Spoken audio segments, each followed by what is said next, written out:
Olá, está no ar Porto 360 Entrevista, nosso espaço semanal para debater assuntos importantes em relação aos portos internacionais, portos do Brasil e principalmente em relação ao Porto de Santos. Você já sabe, não custa lembrar, o Porto 360 Entrevista é uma realização do Grupo Tribuna em parceria com a CBN. Porto 360. Patrocínio.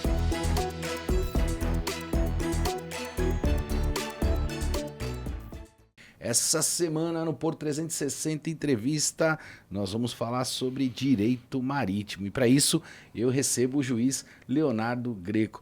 Leonardo, obrigado pela tua presença. Doutor Leonardo, eu posso chamar de Leonardo ou Léo? Por favor, Léo. É um grande amigo. Fique à vontade. Doutor Leonardo, obrigado pela presença. Prazer enorme ter o senhor aqui. Prazer é todo meu. Pode me chamar de Léo. Inclusive, até o senhor eu dispenso. Muito obrigado pelo convite. Tá aí, Leonardo da nova geração, uma pessoa que assume um posto realmente de muita importância para que a gente possa contribuir para esse tema, que é um tema muito tocado por todos dentro do setor portuário, chamado estabilidade jurídica. Como é que a gente consegue atingir a estabilidade jurídica num mundo tão polarizado, com uma geopolítica social sendo implementada dentro de um novo arranjo, no qual a gente vem enfrentando no mundo de um modo geral, e onde tanto a esfera política, quanto a esfera pública, quanto a esfera privada, quando não tem os seus anseios atendidos, recorrem à esfera judicial. Pergunta de 6 milhões de dólares, doutor. Comecei bem? Começou muito bem. Aliás, uma pergunta que já praticamente traz a resposta embutida, né? Porque eu acho que todas essas variáveis são variáveis que têm que ser consideradas por todos os personagens que lidam com a economia, que lidam com o direito, que lidam com o mercado internacional.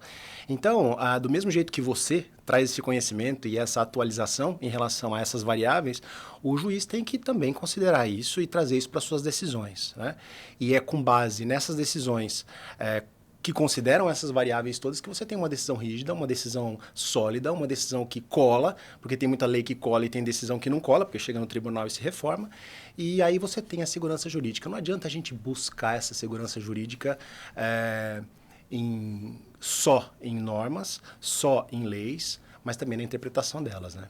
Nós não temos um excesso de leis dentro do nosso arcabouço legal? Não é muito confuso até para o próprio negócio a quantidade de leis que existem hoje no nosso país, doutor? Qual é a visão do juiz? Porque muitas vezes eu, francamente falando, aprendi isso na minha vida, né?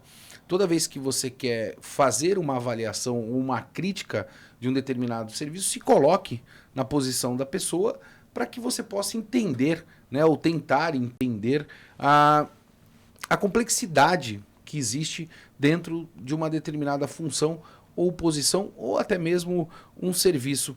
E eu, olhando, né, o papel do juiz hoje, dentro desse cenário que eu pontuei inicialmente, né, da esfera pública, política e privada, que muitas vezes se beneficiam do judiciário, né, para que possa postergar decisões, né, gerando essa instabilidade jurídica, eu vejo o papel do juiz, né, de ter, primeiro, o conhecimento técnico, porque é muito profundo, o setor portuário ele exige um conhecimento técnico muito específico, e na contrapartida disso, uma série de interesses que se colocam à mesa e que não contribuem para o desenvolvimento não só do país, mas da empregabilidade, muitas vezes na nossa própria economia. É uma responsabilidade muito grande, doutor. Não só a gente tem realmente um número muito grande de leis.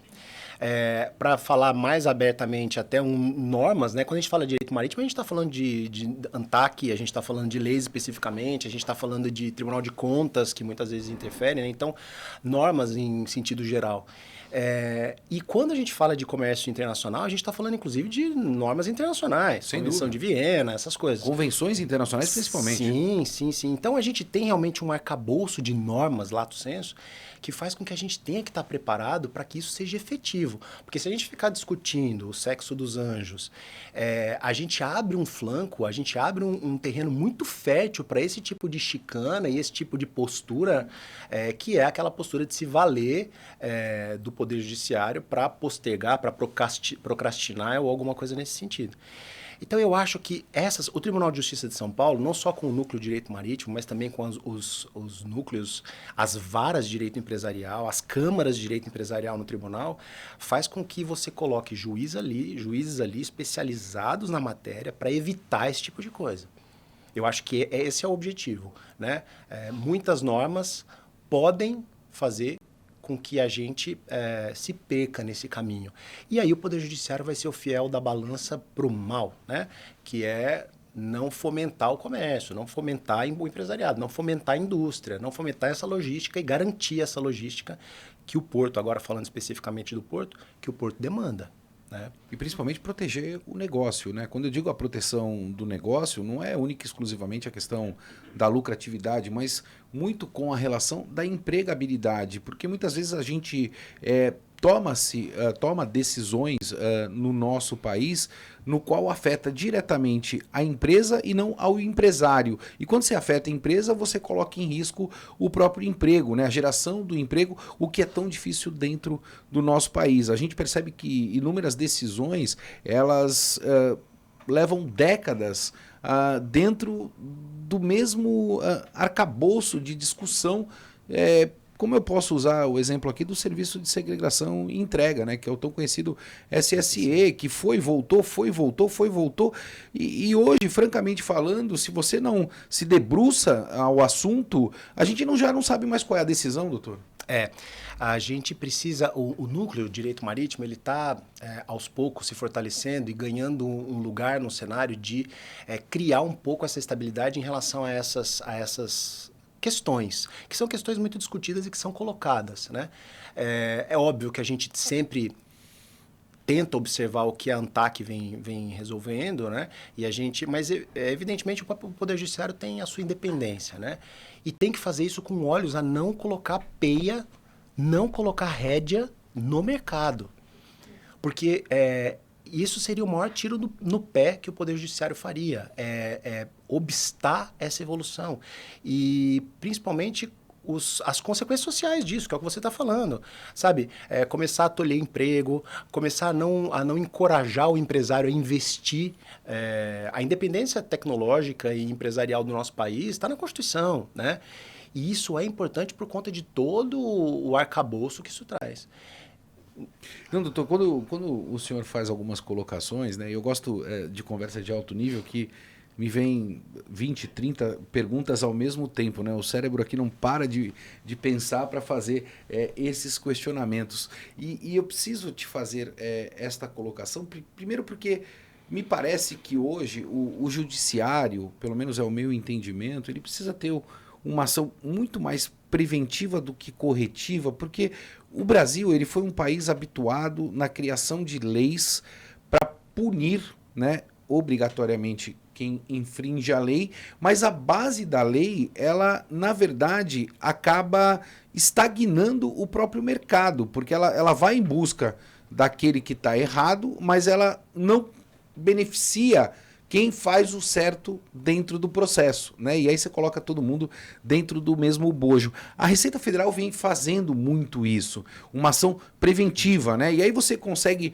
classificar, falar, não, peraí, esse empresário aqui é um empresário honesto, correto, e aconteceu algo aqui que era inesperado, e aí eu tenho que tomar uma ação preventiva ao invés de punitiva. É claro que você previne, se ele continuar cometendo o mesmo erro, fazendo as mesmas coisas que não deveriam, aí você toma uma ação punitiva.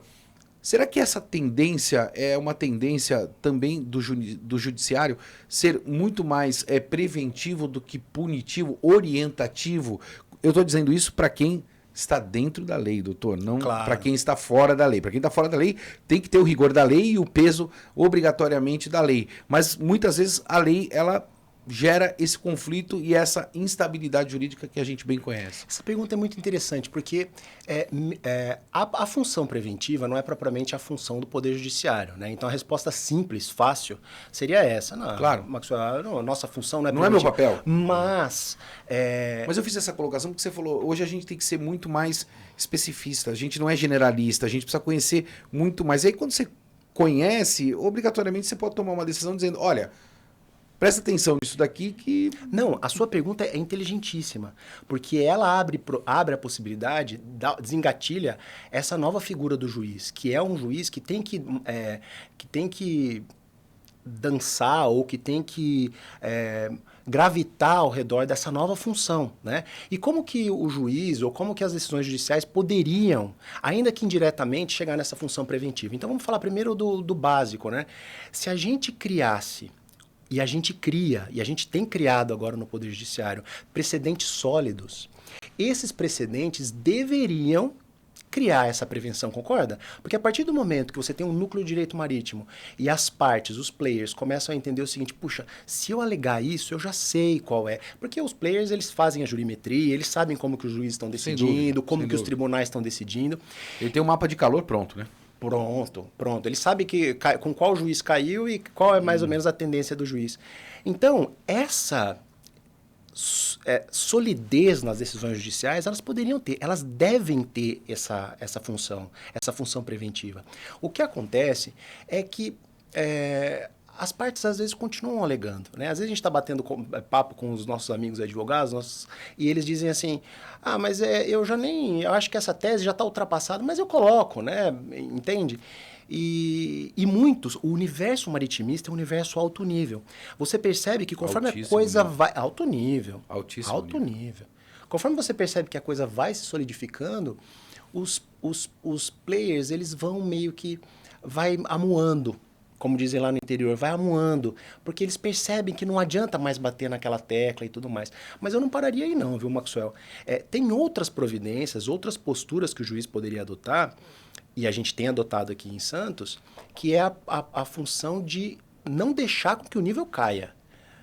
Porque são poucas as atitudes que a gente vê vou repetir a palavra, né, de chicana processual, alguma coisa assim, mas quando a gente vê, às vezes de restringir as práticas processuais para ir atrás do devedor ou para aplicar multa, quando é o caso de aplicar multa. A gente tem você conhece, né? Você está no mundo jurídico. Sim. Aí. Embargos de declaração, que são aqueles embargos de declaração só para ganhar prazo, sim, entendeu? Então, aqui a gente tem processo durante 3 meses, Maxwell. E o processo que dura 3, 4 meses, 5, 6 meses, ele já é uma prevenção. A parte que pensar em procrastinar, em não cumprir a lei, em não garantir essa estabilidade no mercado, ela vai falar, não vale a pena. Porque uma coisa é a gente falar de um processo que dura 2 anos. Claro, e aí você começa a pensar... Mas eu fiz essa provocação porque eu quero criar esse link, doutor. Por que não há arbitragem? Quando existe a seriedade, a discussão de alto nível, por que o Brasil tem essa dificuldade de buscar, né, a arbitragem para que possa resolver determinadas questões que muitas vezes possa haver uma jurisprudência, assuntos que estejam pacificados? O magistrado não daria valor para isso também de alguma maneira? Ou a minha pergunta não faz muito sentido? Porque quando você tem seriedade dentro do teu negócio, um corpo jurídico muito estruturado e bem estabelecido, você sabe aonde você está pisando, de que maneira você está pisando e o que você quer procrastinar ou que necessariamente você pode levar para uma câmara de arbitragem para que você possa ter uma decisão muito mais célere, muito mais sóbria, muito mais estruturada. Faz sentido esse meu questionamento, doutor? Faz todo sentido. E eu acho que a arbitragem é um foco do empresariado. Aí eu acho que qual é o melhor para aquele momento, para aquela questão, por exemplo, não se vai levar para arbitragem questões mais simples ou que não envolvam grandes sigilos do negócio, né? Então eu acho que o empresariado, também de alto nível, ele tem exatamente um mapeamento, um mapa de calor, como você mesmo disse, de quando vai caber a arbitragem e de quando vai caber o Poder Judiciário. A gente podia falar, assim, também para dar uma resposta simplória, que a questão era custos, né? Mas às vezes o custo É relativo. e exige uma arbitragem. Se você for colocar o teu segredo de negócio, alguma coisa assim, mesmo que tenha sigilo nos processos e tudo mais, a pessoa não vai. Claro. Então eu acho que nesse mundo maritimista, o que a gente traz com o núcleo de direito marítimo é só uma segunda opção. Né? Ou uma primeira opção. Normalmente eu acho que vai ter até a primeira e deixar a arbitragem para outras questões mais complexas. E aí, Maxwell, a gente não consegue, tudo vai ser conjectura, porque a gente não vai entender quando que o empresariado, se o empresário desse mundo tivesse aqui, ele diria, não, eu já sei quando eu vou usar arbitragem, quando eu vou usar o poder judiciário. Agora, o que eu acho legal é o seguinte, a pessoa falar assim, putz, eu não vou para o judiciário porque não vou ter uma decisão segura. Eu acho que o legal, o que Santos está trazendo para todo o estado de São Paulo, é o seguinte, senhores empresários, os senhores podem escolher a segurança. Segurança os senhores vão ter. Agora, o que os senhores vão usar é com os senhores, né? É uma decisão. É uma decisão da própria empresa. E é legal a gente pensar que quando foi criado o núcleo de direito marítimo, existe a opção, né? Então, as partes, elas podem optar por tramitar os seus processos no núcleo de direito marítimo. Maxwell, isso é uma novidade muito bacana. É a oportunidade, o mundo maritimista está tendo a oportunidade de decidir se o processo vai ser decidido por aquele órgão jurisdicional ou não. Ou numa vara civil. Ou numa vara civil, entendeu? Então, sabe, isso no passado era impensado. Se você tem uma comarca com... E a gente, repito, a gente tem jurisdição em todo o estado de São Paulo. No passado, quando você tinha um problema que envolvesse importação lá no interior de São Paulo, onde só tem um juiz, era só aquele juiz. Não tem querer. Hoje, a gente pode concluir, caso haja uma questão jurídica para ser resolvida em, por exemplo, swap, né? Se o contrato prevê que a comarca vai ser a comarca de Santos dentro do núcleo de direito marítimo, isso é legítimo, é válido. É válido, desde que tenha alguma ligação, né, com a obrigação a ser cumprida Claro, aqui, alguma coisa nesse sentido. Mas é exatamente isso. A gente está se aproximando muito, não só da segurança, mas do background que a arbitragem traz. Né? A pessoa poder escolher o seu árbitro. E não é só isso. Olha só como que a questão da arbitragem, que você bem perguntou, vai além. As partes podem escolher eleger o foro de Santos, o núcleo de direito marítimo, como o foro correto para resolver sua pendência. Sim. É quase escolher o árbitro. Porque nós estamos falando de 3 juízes. Né? E mesmo nós, juízes, a gente pode fazer uma arbitragem dentro do processo. O que eu quero dizer? Olha, duas partes que estão litigando, eu tenho isso em processos meus, 2 partes que estão litigando, elas vieram e caiu com o Leonardo, não importa com quem caiu. E eu digo o seguinte, olha, tudo bem, eu vou dar uma decisão, mas só que será que vocês não querem fazer um negócio jurídico para escolher o perito? Se a gente estiver falando, por exemplo, de um acidente da navegação, alguma coisa nesse sentido, vocês não escolheram dentre os 3 juízes, mas escolhe um perito. Sim. Sabe? Porque uma coisa é eu colocar o perito da minha confiança, outra coisa é eu colocar o perito da confiança de vocês. Então é assim, pode-se escolher a arbitragem, pode-se escolher o núcleo de direito marítimo e dentro dos negócios jurídicos processuais pode-se escolher inclusive o perito. Que o perito a gente sabe que, a depender da questão, Maxwell, é o juiz. Claro, sem dúvida. O juiz não vai com o seu conhecimento, claro que tem as assistentes de perícia e tudo mais, mas o juiz em sã consciência não vai contra, né? Doutor, a gente falou sobre as convenções internacionais e o Brasil tem adesão com inúmeras delas, né? Posso afirmar que boa parte delas, apesar das adesões que nós temos, a gente não dá continuidade por inúmeras razões, sejam elas diplomáticas, políticas, econômicas e assim sucessivamente. Dentro desse mundo que nós estamos presenciando, a gente bem percebe, né, um arranjo, principalmente econômico, da China para com o mundo de um modo geral, onde se tornou o grande cliente e fornecedor do mundo, porque enquanto era o fornecedor acredito eu, estava tudo certo. A partir do momento que se tornou o cliente e o fornecedor, isso acabou gerando uma guerra, né, econômica com os Estados Unidos, que sempre se posicionou como o principal cliente do mundo, né? Não o principal fornecedor, mas o principal cliente do mundo de um modo geral. E a gente bem sabe que hoje essas decisões unipartidárias, né, seja de determinados países espalhados aí pelo mundo, vão influenciar os negócios no Brasil. E obrigatoriamente isso vai impactar em decisões e contratos que estão sendo estabelecidos ou que já foram dentro de um mercado futuro. Aí é muito mais complexo. E isso vai cair na Câmara Civil de um modo geral. Também a gente percebe o agronegócio não vende a plantação desse ano, né? Ele vende no mercado futuro. E se a gente tiver uma instabilidade gigantesca, principalmente da moeda, se você não tem um hedge bem estabelecido, e aí eu estou indo para o universo do pequeno exportador, isso vai explodir em algum lugar. E quando explode em algum lugar, isso vai gerar uma judicialização que vai também para a vara civil. A gente está preparado para esse mundo, né, novo que está acontecendo? Esse é o meu primeiro questionamento.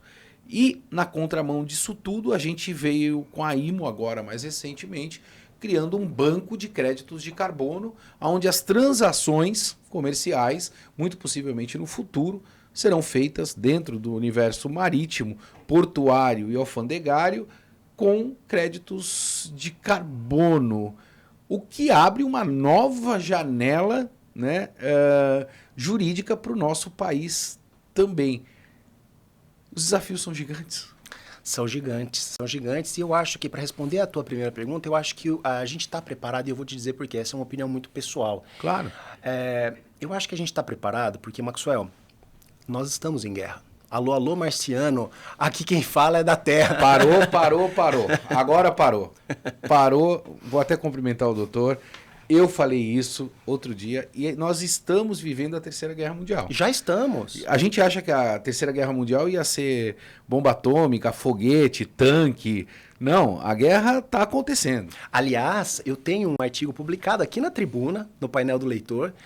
Quando os Estados Unidos taxaram a China, lá eu já... E, aliás, essa é uma brincadeira que eu faço, inclusive, no artigo, que fala Lolo marciano, aqui quem fala é da Terra. Para variar, estamos em guerra. Porque isso nada mais é do que uma guerra assimétrica. Claro. Isso está sendo estudado, inclusive, pelos Estados Unidos há muito tempo. Chama-se guerra assimétrica. Sem dúvida. Na verdade, eu acho que o mundo, quando esses grandes países criaram a bomba atômica, a gente sabe que eles criaram para não usar. Sem dúvida. Porque vai usar, não é? Vamos extinguir então, a humanidade. Nós chegamos no exato momento em que os Estados Unidos, a Rússia e os outros países prepararam para chegar, que é, eu tenho a bomba atômica, não vou usar. Isso quer dizer que o mundo não vai entrar em guerra? Não. O mundo entrou. E agora a gente está em guerra de tarifas. Né? E uma guerra cibernética também. Total. Então, o que a gente... Voltando à sua primeira pergunta, né? O mundo jurídico, porque depois eu vou falar do mundo econômico, né? Que você falou dos créditos de carbono. O mundo jurídico está preparado para lidar nesse cenário? Está preparado, Maxwell, porque desde que o mundo é mundo e as guerras foram acontecendo, os princípios são sempre os mesmos, né? A gente vai falar sempre dos mesmos princípios. Então, aí vem lá a sua pergunta do começo. Se a gente começar a se ater muito na lei... É claro que a gente não vai descumprir a lei, evidentemente. Jamais. Né? Não é isso. Aliás, é isso que estão se discutindo nos Estados Unidos hoje, né? Que fala ninguém acima da lei, né? Uhum. Mas os princípios, eles fazem com que a gente consiga passar por todo esse tipo de cenário, Primeira Guerra, Segunda Guerra, e não tergiversar. E não capitular, né? Vamos trabalhar tranquilo. Tem que desesperar? Não tem que desesperar. Os princípios de direito são os mesmos. Agora, apesar da gente estar vivendo a guerra, a gente acabou de falar que é uma guerra diferente. É uma guerra assimétrica. Sim. Você falou da guerra cibernética, sim, né? Sim. Ou seja, o cenário fático é outro. Os princípios podem ser os mesmos, mas o cenário fático é outro. Esse é o ponto. Então, eu acho que essas questões, essas novidades que vêm por aí, tanto para o bem quanto para o mal, e os créditos de carbono são a proteção mais firme ao meio ambiente e tudo mais, esse é o aprendizado. Mas o meio ambiente, eu tenho usado muito isso, tá, doutor? eu acho que a gente também tem uma confusão nesse sentido. Quando a gente fala do meio ambiente, né, e a proteção do meio ambiente, não é só da fauna e da flora. Existem as pessoas, existe a questão econômica que também precisam de proteção, porque se não tiver viabilidade econômica, você não consegue proteger a fauna e a flora. Eu acho que o meio ambiente, quando a gente fala do meio ambiente lato sensu, a gente fala, eu acho muito bacana essa pergunta sua, porque as pessoas às vezes esquecem, né? O meio ambiente urbanístico, o meio ambiente do trabalho. Exato. O meio ambiente do trabalho, né? Exato. Que não é mais só aquela questão de discutir salubridade, insalubridade, periculosidade, não é mais só isso que a gente fala de meio ambiente do trabalho.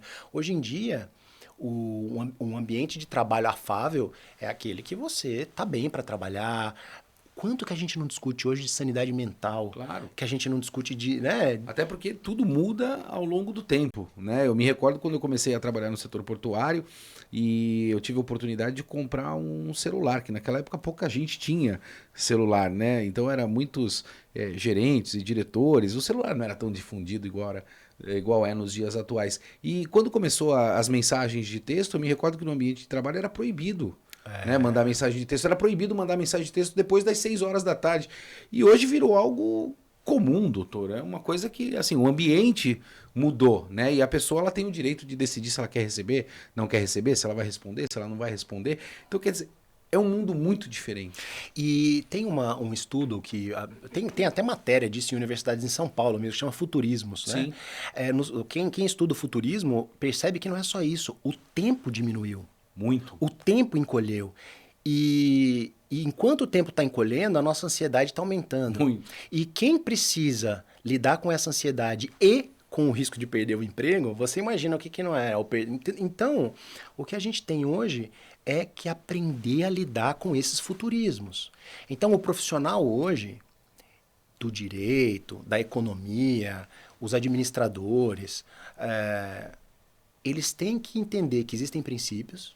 Isso faz com que a gente fique um pouco mais tranquilo. E a gente tem que entender que existe um cenário tecnológico aí com o qual a gente tem que lidar. E para esses cenários tecnológicos, a humanidade está criando saídas. Então, quando você fala do crédito de carbono e outras circunstâncias, elas vêm para fazer com que a gente se adapte. É uma questão de adaptação. Mas ainda confesso ao senhor, infelizmente a gente está chegando ao final do nosso programa, mas já vou deixar o convite aqui, porque quando o papo é bom... Se eu tivesse tempo aqui, eu abria um vinho, continuava aqui mais umas 2 horas batendo num papo. Eu não sei se o doutor gosta de um vinho. Eu adoro quando o papo é bom, porque muito me preocupa a situação até política que nós temos dentro do nosso país, onde a gente tem o nosso Congresso legislando, né, e criando as leis. E a gente vem com esse mundo completamente disruptivo. Eu falei do crédito de carbono e a gente vai precisar regular isso. A gente vai precisar ter lei para isso. E se a gente demorar para isso, né, eu acho que a gente fica, durante um determinado período, fora desse mercado, que pode afetar a nossa economia dentro de um universo completamente distraído, porque a política hoje no Brasil está distraída com outras questões. É sua preocupação também, doutor? Eu acho que as leis elas devem vir em menor número, não sei se em menor número, mas para focar em questões que precisam realmente ser legisladas. Sim. E eu acho que isso vai ser uma tendência.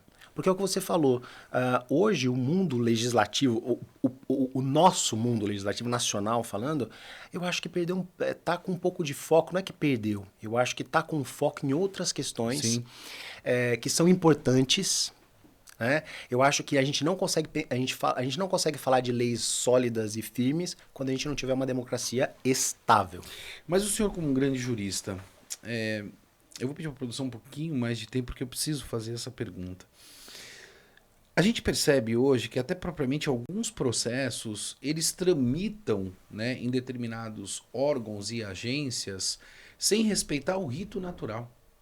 Então eu vejo muitas vezes um processo entrando dentro do rito da regulação, muitas vezes indo para o Tribunal de Contas da União, que na verdade muitas vezes deveria atuar somente depois de o contrato celebrado, né?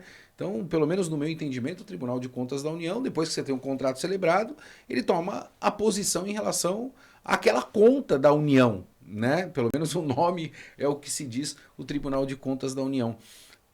A gente também não está se perdendo um pouco nesse caminho, doutor, onde até o próprio rito ele está sendo muitas vezes influenciado por inúmeras instituições governamentais, agências governamentais, e a gente está se perdendo um pouco dentro desse processo também?